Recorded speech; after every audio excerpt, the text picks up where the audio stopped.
You may find this weird, but I'm going to try to convince you today that anxiety can be a great thing.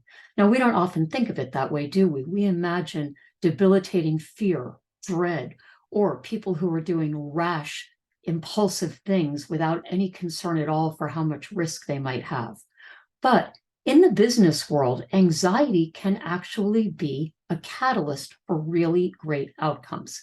Now, one of the places you see a low level of constant anxiety is in startup organizations. And since those are my clients, I talk to a lot of people there. And they tell me they are constantly dealing with an overwhelming sense of urgency and external pressure to produce results. And yet, despite that, they produce amazing results and solve problems in highly unusual ways. So I went and looked at the research, and I was really surprised to find how many arenas there are in which anxiety is beneficial. For example, anxiety produces action. It prods us to get going and get something done. I experience this myself. Whenever I feel like there's something I should do, I have an idea, I feel like I need to act on it right now. Why? Because I have produced so much anxiety in myself that the only thing that can relieve the anxiety is actually taking action. And the minute the task is complete, I feel so much relief. I'm so glad it's done because the anxiety is gone. I have a neighbor, we're going to call her Judith. She is a very unlikely mogul, but she just sold most of her real estate business for about $65 million. She was not somebody who you would expect ever to build an empire. She had terrible, terrible dyslexia as a child and barely graduated high school. Plus, she came from real poverty. But she has always had this low level of anxiety over that poverty. So she went to work building a financial empire that would ensure the comfort and never having to have any concern about the economic future for her children. And when she sold her real estate business, she held back one of her high-rise commercial buildings to make sure she still had rental income. Now, that seems crazy when you're sitting on a $65 million nest egg. Why did she do that? She did it because having that revenue relieves her anxiety about being poor. Crazy, right? But even though you wouldn't think of it as a normal financial plan, it certainly has been effective. There are some other areas where anxiety is surprisingly useful. Decision making. Now, I would have thought it could be awful when you're trying to make a decision because if you're anxious, either you can't choose anything or you go on forever getting more and more and more information without being able to pull the trigger. We've all heard of analysis paralysis, right? And I definitely have felt that myself. But it turns out that when people experience moderate levels of anxiety, they are way better at collecting and vetting germane information.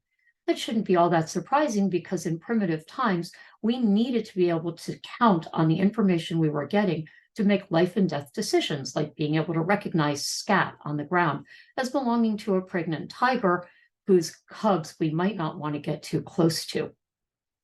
That ability to glean really good information and the focus to be able to collect it and know when to stop comes from that moderate level of anxiety. Another way that anxiety is helpful is that it makes us better risk assessors, because when we feel anxious, we're very, very sensitive to risk. But that sensitivity has us assess it far more accurately than we do when we have no anxiety. Moreover, because we are so sensitive to risk, we come up with great backup plans. Finally, I know we've all heard of this idea of artists having mental illness, and we know that that is just not true. But it does turn out that moderate levels of anxiety can prompt more divergent thinking. And divergent thinking is the building block of creativity. So when there is pressure, when there is stress, when a team feels a sort of moderate level of anxiety, they will come up with more and better ideas more quickly. They're more focused. They're less distracted. Amazing, right? So how can you use this? Well, you can use it for yourself if you're a procrastinator. A lot of procrastinators are able to pull it out at the 11th hour. You know why? Because at the 11th hour, there's pressure, there's anxiety.